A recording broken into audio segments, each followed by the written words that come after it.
আপনাদের মধ্যে যে বা যারা এখানে গন্ডগোল শোনো শোনো, কিচ্ছু লাগবে না। এখানে সবাই এসেছেন এমন একটি ঐতিহাসিক ঘটনার সাক্ষী হতে। আমি সব ব্যবস্থা করে দিচ্ছি। হালদার মশাই, আগে বড়বাবু, আপনি এক কাজ করুন। আপনার আর এখানে বসে থেকে তেমন কোনো কাজ নেই। হাজার হোক আপনিও কাজের মানুষ, চুপচাপ বসে তো থাকতেই পারেন না। আপনি বরং এখনই একবার খাজাঞ্চিখানায় চলে যান। সেখানে গিয়ে ওই খাজাঞ্চি মশাইয়ের সঙ্গে বসে দেখুন কে কজন ব্রাহ্মণ পণ্ডিত এখানে এসেছেন, তাদের সব বিদায় সেবার হিসেবটা করে ফেলুন কে। আগে যান যান যান, আর দেরি করবেন না। আপনারা একটু ওনাকে যাওয়ার জন্য পথ করে দিন না।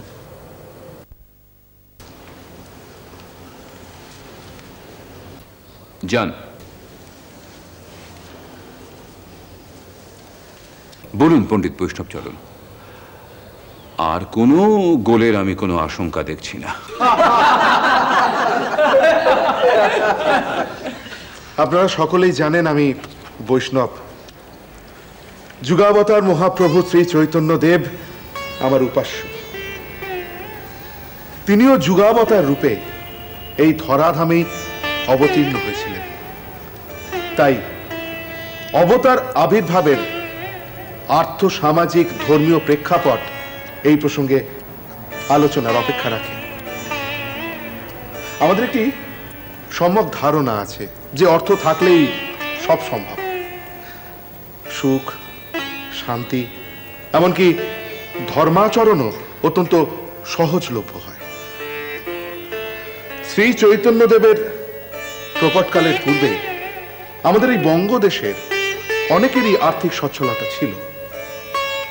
তথাপি সেকালেও দস্যু, তস্কর, পরধর্ম বিদ্বেষী, পররাজ্য লোভী এরকম খল চরিত্রের প্রাবল্য ছিল।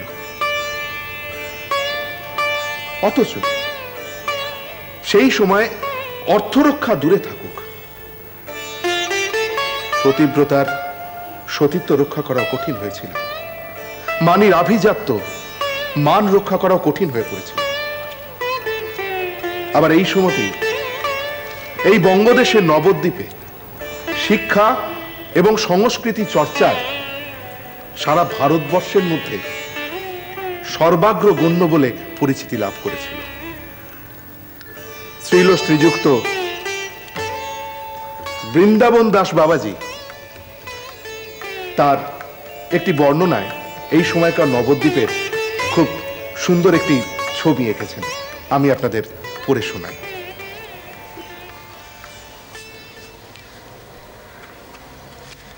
তিনি লিখছেন, ত্রিবিধ বয়সে এক জাতি লক্ষ লক্ষ, সরস্বতী প্রসাদে সবেই মহাদক্ষ, সবে মহা অধ্যাপক করি গর্ব ধরে, বালকেও ভট্টাচার্য সনে কক্ষা করে।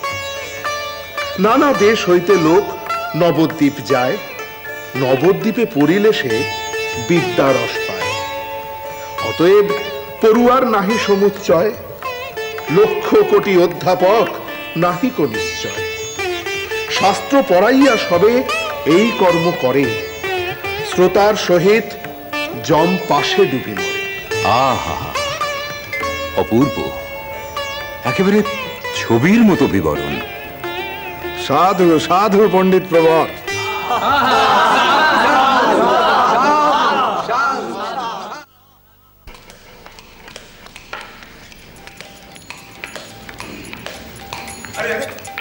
কি ব্যাপার হবে? চলে গেছে? মনে হচ্ছে খুব রেগে গেছেন। দেখুন, এক হাট লোকের মাঝখানে আমাকে অপমান করে সভা থেকে বার করে দিলে। কে কে? গিয়ে বড়বাবু। ও বড়বাবু, নিশ্চয়ই আপনি কোনো অন্যায় কাজ করেছেন। আরে বাবা, আমি আপনাকে তখন পই পই করে বললুম ওটা সব পণ্ডিত বিদ্বানদের জায়গা, আপনি ঘন্টা নাড়া বামুন, ওখানে যাবেন না। শুনলেন আমার কথা? একেবারে হংস মধ্যে বকজতা হয়ে গিয়ে হাজির হয়ে বসলেন। দেখুন, আপনি আর কাটা ঘায়ে নুনের ছিটে দেবেন না। আমি না খুব আবার শুনুন, এবার যদি ওই সেজবাবু ধরে না, তো মন্দিরের ফটক একেবারে পার করে ছেড়ে দেবে। হ্যাঁ, মনে রাখবেন, সেজবাবু কিন্তু বড় বাবু নয়। হ্যাঁ, যাকে শুনুন, অনেক পণ্ডিতের তো আসার কথা আছে, তা বৈষ্ণবচরণ তো পৌঁছে গেছে শুনেছি। এই দেশের গৌরী পণ্ডিত কি এসেছে আপনি জানেন? জানি না। না না, বলুন না, জানলে বলুন না। জানি না। হ্যাঁ, বলুনই না। শুনেছেন? আমি জানি না, জানি না, জানি না, জানি না। এতক্ষণ মহাপ্রভু চৈতন্যদেবের আবির্ভাবকালের যে প্রেক্ষাপট আমরা পণ্ডিত প্রভুর বৈষ্ণব চরণের মুখে শুনলুম, অবধারিতভাবে সেই একই প্রেক্ষাপট, একই অবক্ষয়ের কাহিনী আমাদের একালেও দৃশ্যমান। একেই বোধহয় বলে ইতিহাসের পুনরাবৃত্তি। ঠিক সেই একই ধর্মসংকট মহাপ্রভুর আবির্ভাবের পূর্বে আচ্ছন্ন করেছিল আমাদের এই পারমার্থিক জগৎকে। যথার্থ। আমি পণ্ডিত প্রভুর বৈষ্ণব চরণের অনুমতি নিয়ে চৈতন্য ভাগবত থেকে সেকালের একটি ছবি আপনাদের সামনে তুলে ধরছি।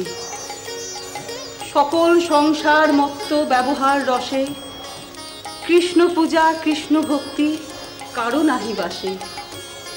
বাসুলি পূজায় কেহ নানা উপাচারে মদ্য মাংস দিয়া কেহ যক্ষ পূজা করে। তাহলে গুপ্ত কবির কবিতায় এই যুগের চিত্রটি শুনুন। পূজাস্থলে কালী কৃষ্ণ, শিব কৃষ্ণ যথা, যীশু কৃষ্ণে নিবেদিত মদ্য কেন তথা। পূজা করি মনে মনে, ভাবো এইভাবে, সাহেব খাইলে মন মুক্তি পদ পাবে।